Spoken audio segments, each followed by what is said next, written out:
My guest tonight is going to be a great guest. His name, of course, is Derren Nesbitt, and in this film he plays Major von Hapen.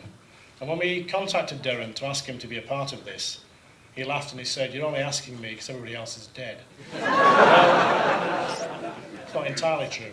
But in terms of the character actors in this film and the character performances, Derren's is by far the best. It really is. I'm not just saying that because he's here. It's absolutely true. He brings more to that part than just caricature. Major von Hapen is not a caricature German. He's not your standard villainous SS officer. He's far more than that. Far more.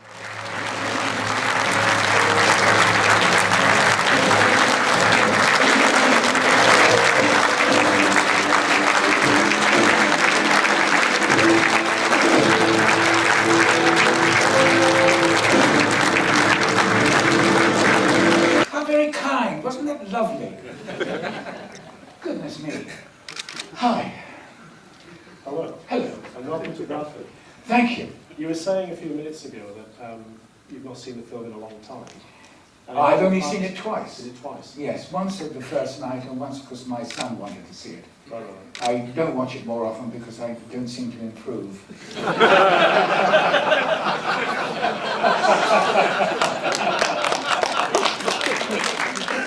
He would come up to Richard Burton and he would say, Dickie, Dickie, I don't think I need to say all these lines here. Do you want to carry them? And Richard Burton said, yes, I'll say them. So Clint Eastwood was saying, yep, nope, yep.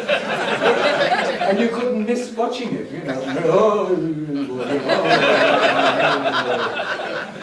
machine guns, And I was actually on the set when he was doing it. And he suddenly said, "Hey, wait a minute, stop!" So everyone stopped, and Hutton said, "Yes, Clint, what's the matter?" He said, "When do I ever reload?" And Brian said, "Well, I don't know, it sort of holds up the, It sounds like it was a happy shoot. Oh, it was a very, very happy shoot. Actually, I said to Brian Hutton, I said, "Brian, the black uniform, that's not right. They never wore the black uniform in 1942. And he said, "They never wore the black uniform in 1942? I said, "No." He said, "Wear it, you look very beautiful." And I said, "One other thing, they didn't have helicopters in 1942. And he said they didn't have, he added some words to this. He didn't have in 1942, and I said, "No." He said, "They'll never know in Arkansas." Which I thought was absolutely great. No impression at all.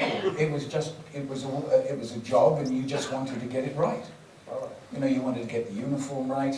They didn't wear it in 1942, and all the medals, because what I got were all wrong. And I thought, well, we can't have this. Someone might be around who remembers. So that's all. There was no other feeling at all. You just went into a job like I did with Stunt. I'll say this, but he drank 4 bottles of vodka a day. And I didn't mind because I was on a daily rate. So, have some more, Richard. Because I was on a daily rate for a long, long time. And and also you'll notice he's got long hair. Elizabeth liked him with long hair. Everybody else had to have army hair, but not Richard, because Elizabeth liked it long. But he was really very drunk. And he was a lovely, lovely man. And he bought big apartment blocks in Los Angeles and retired. He really didn't like the business. Not only that, but a very, very nice man. I mean, a very, very nice man. Most film directors are really awful. You get a, well, you say you get a part. You get a part and you think, how much opposition am I going to get from the director? But he was lovely. I must tell you a story about where he was there. There's a scene in the big, big hallway where I get killed. And we'll probably get to this. The whole of the reason that all the MGM are sitting there, you probably asked about why the whole of MGM are sitting watching this scene. And everyone's like this, it's MGM, and Brian Hutton, and Clint Eastwood is standing there, and I'm standing there, and Brian says, Clint, I wonder, can we just do a quick shot? You see that German brawl? I'm going to ask her to run over, run here, take the gun, shoot her, right? We don't need to rehearse. What do you do? Oh, no. Fine. So, action. Woman runs, bang, and he goes like this.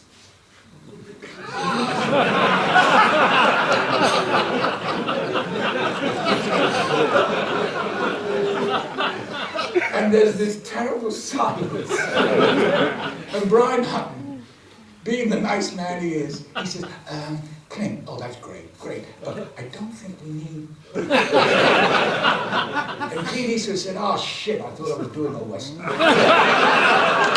I should have known then, what sort of man Clint Eastwood was. Anyway. The tagline on the movie, when they were advertising it, was Burton talks, Eastwood shoots. Yes, I don't think I need to carry this, do you know? Yes, I'll say it. Okay, no, because he gave all the lines to Richard Burton. And his wife could, and he couldn't. Elizabeth Taylor was a lovely lady. She was on the lot in Salzburg. What a lovely lady. I mean, charming woman. One of the worst dressed women I've ever seen in my life. She was so beautiful. But she arrived, and everybody, we all said, Elizabeth Taylor, can you imagine? I mean, look at the tradition. I mean, Hollywood. Oh, what she doesn't know. Oh, she's going to be up herself. She's going to be impossible. Anyway, this wonderful, gorgeous woman came in. No side to her at all. It was winter, and she was wearing, and they were very popular, fur boots, pink fur boots, and a pink tight top with a fur pink snowball. So she looked like a squashed snowball running down. But she had the worst language I've ever heard in my life. I had to ask people what it meant. But she was charming. We were all stuck in Salzburg, not Salzburg, where the castle was, because there was an avalanche. And everybody said, oh, I'm awfully sorry, but we're stuck here for the night. Oh, I just realised I spent the night with Elizabeth Taylor, with about 2,500 other people. And she said, well, we're stuck here for the night. And they said, well, yes, there's an avalanche, we can't get her. She said, right, food. So where are the kitchen? And where are the potatoes? And where's the wine? And then she went in there peeling potatoes. Let's have a meal, let's keep cheerful, let's have this. Amazing woman, very, very pleasant, nice lady. Well, I arrived in Salzburg, and usually when I go on a film, I usually go to the production manager and I say, look, you're going to have to pay me the hotel bill and everything else like that. And you're going to put me into a 5-star American hotel. Don't do that. Give me the money, and I'll go and stay in a wonderful Austrian hotel or wherever I am, which I did. Everybody stayed in the Österreichische Hof, and I stayed in the Goldener Hirsch, which had been a hotel for 800 years. There's another story about the 800 years. 800 years, And so I said to the manager there, and I said, I would very much like to meet a man from the Gestapo. And he said, but of course. You always said, but of course. And you said, I want an elephant. But of course. So finally, this man turned up. And he was wearing a long leather coat. And he came over and he had a paper bag. And he said, I believe you wanted to speak with me? And I said, well, yes, you see, because I'm playing in this film a major in the Gestapo. And I said, yes, I was in the Gestapo.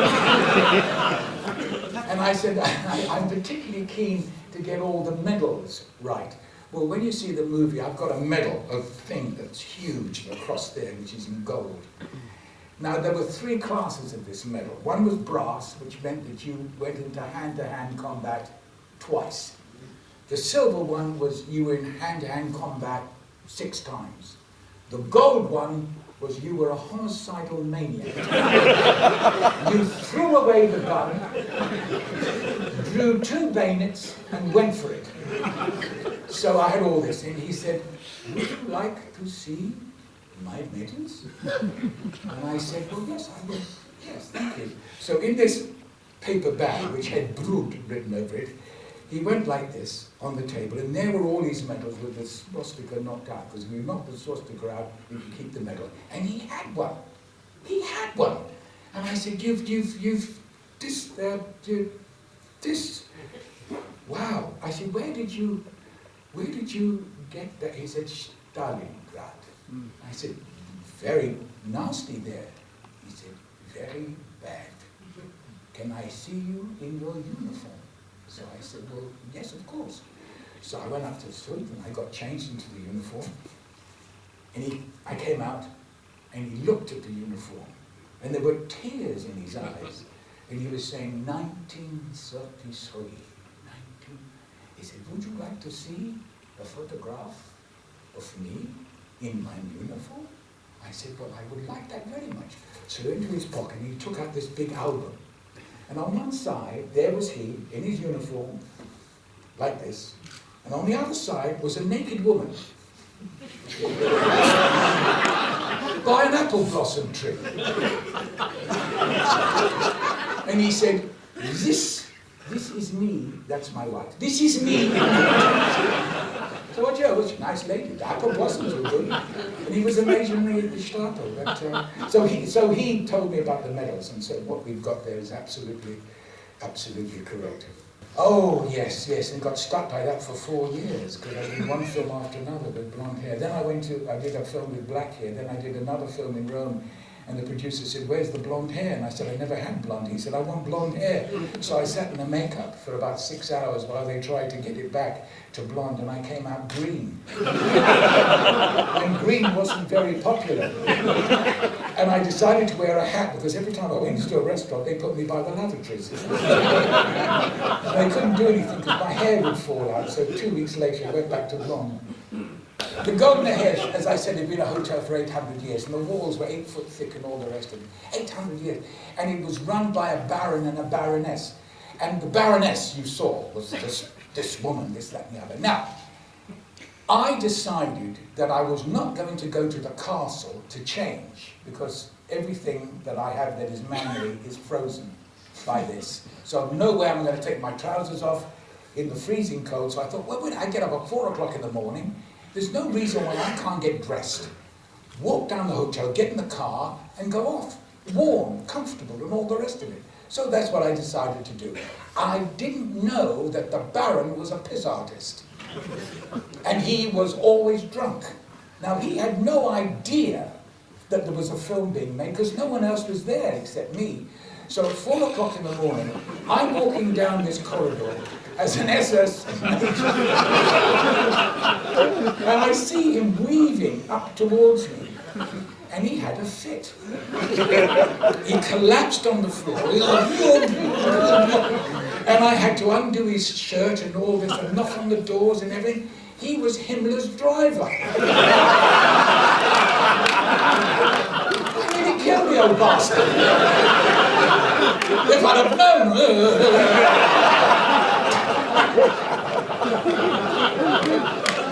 Oh, dear.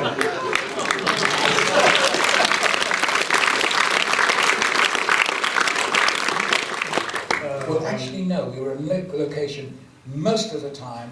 Only at the end did we go into Pinewood. So the majority of the film was shot absolutely in Austria. Yeah, the close-ups of the cable card inside as it was going into the thing, that was in Pinewood. But everything was on location, and little bits at the end were put in at Pinewood. Yes, and of course the cable car wasn't there. Yeah. The cable car was somewhere else and it was moved. They left me in the cable car. Yes? Yes, when I was doing something in the cable car, everybody went. And it's going like this. I said, "Oi! You know, get me out of this cable car." Finally they said, "Oh, you're in the cable." I said, "Yes, I'm in the cable. Back. Anyway, carry on. Well, everybody, if you're playing someone like that, I mean, everybody is a real human being. There's no reason to be snarly, nasty, because you're actually quite unpleasant anyway, so be pleasant about it. You know, I mean, his mother loved him, I'm sure. So that's what you do, you know. You don't try to be... You know, this is why when I get a script and it says angry, that I get it out. Otherwise, you're angry, you know. So, you know, you don't do that. You don't put in these problems for you. You just play someone who is real. You understand him, you try to empathize with him. I mean, it's quite different. I mean, I'm Jewish. So, it's, you know, the Jewish Chronicle called me afterwards and said, how could you play a German? I said, I do it because I play them very badly. That seemed to satisfy me. And I thought, another critic. No, but it's a real person. No more, no less, a real person. And that's it. Are you talking about Dusseldorf? Yes. There's a wonderful line. The other side. The look on her face is, oh shit. Yeah. And he knows. Yeah. And something goes on in Yeah. him. Because, you know, film acting is thinking. And that is what you do, you think it. And when you're on stage and there's a lot of people, then you have to present it. So back there and back there, get it.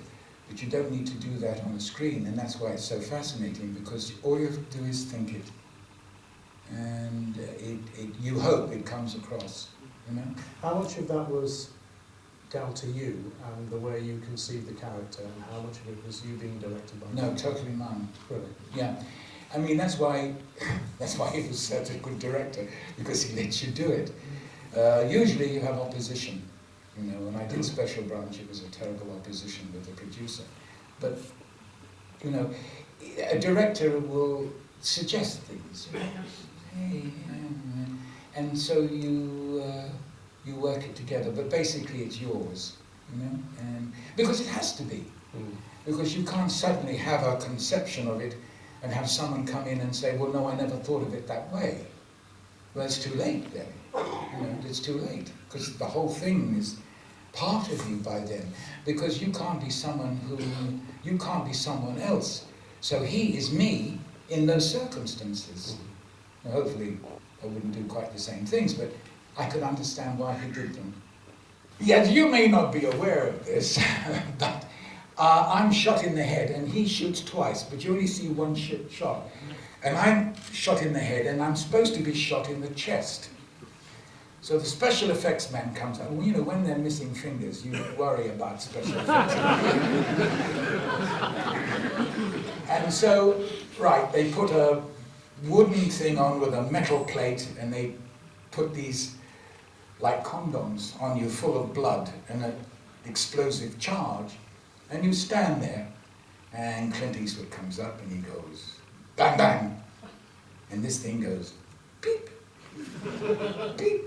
And Brian Hunt said, Jesus Christ, so beep, beep, the guy's being shot, for God's sake, beep, put a bullet. So they all go, the blood goes down here.